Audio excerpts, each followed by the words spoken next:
Thank you. Member for Heathcote. Thank you, Mr Speaker.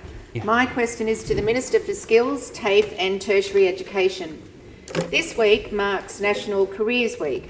Can the Minister please update the House on the Minns Labor Government's work to rebuild TAFE New South Wales? Yes, I call the Minister.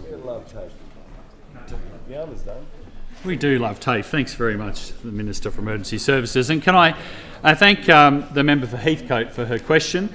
A former TAFE student herself and the co-chair of Parliamentary Friends of TAFE, so a great advocate for students and skills. And yesterday, actually, the member for Heathcote brought a constituent to see me, David, who had an interesting story. He was a former TAFE teacher. And he told me about how when he was teaching building construction in TAFE back in around about 2013 or 14, he was one of 20 teachers in his TAFE.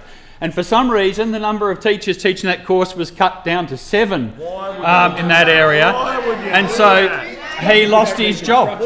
He lost his job, and no wonder, as the Minister for Planning says, we're struggling to find the skills that we need to build the houses for New South Wales.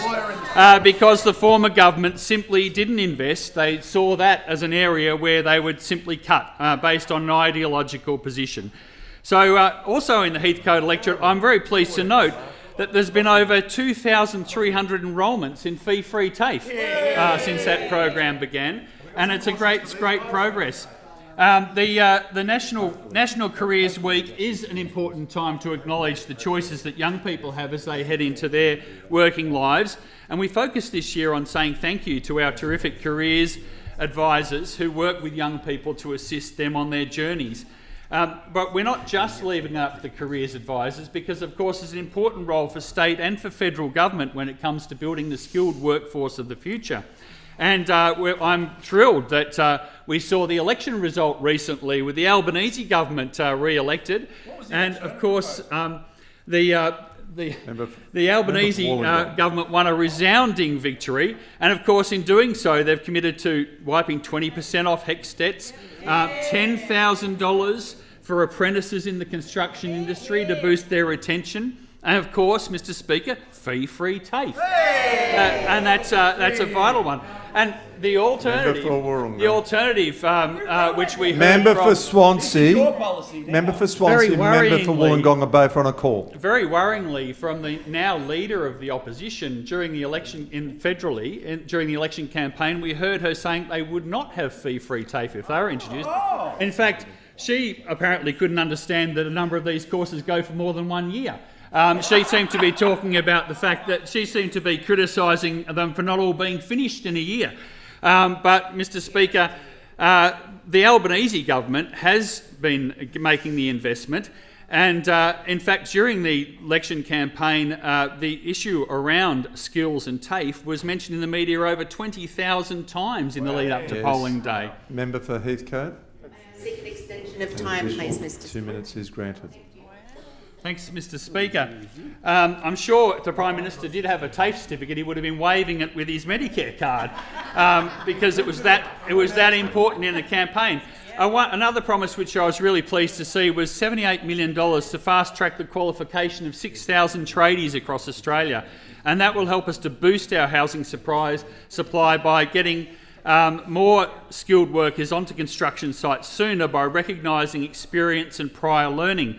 And this builds on the success of a New South Wales Government program, Trade Pathways for Experienced Workers program, where over 1,200 students earned their qualifications in an average of just 7 months. So those sort of programs are working with us on our work in rebuilding TAFE in New South Wales, in making sure that we are putting our faith back into our largest training provider, indeed the largest training provider in Australia, and ensuring that TAFE is in a position to provide the skills we need for the future. We see investing in skills as an absolute priority. We see the work that's being done in that area as being critical to the work that's being done by the Minister for Planning and others in ensuring that we've got the barriers out of the way to increase housing supply across New South Wales, and that we've got those fee-free places funded by the federal government working in important areas like the caring economy, helping us to get the people that we need to help with those NDIS participants in our hospitals, in our aged care, and a whole range of areas across New South Wales. Those are the skills that we need to be building for the future, and that's why we're rebuilding TAFE and also expanding access to apprenticeships and traineeships beyond the national fee-free arrangement through our own New South Wales government investment in fee-free places and apprenticeships funded by the New South Wales government, and through things like the Manufacturing Centre of Excellence, which this government has put in place and which will be delivering for our renewable economy. All work of Labor governments working together in Australia and New South Wales. Thank you, Minister. I call the member for Pittwater.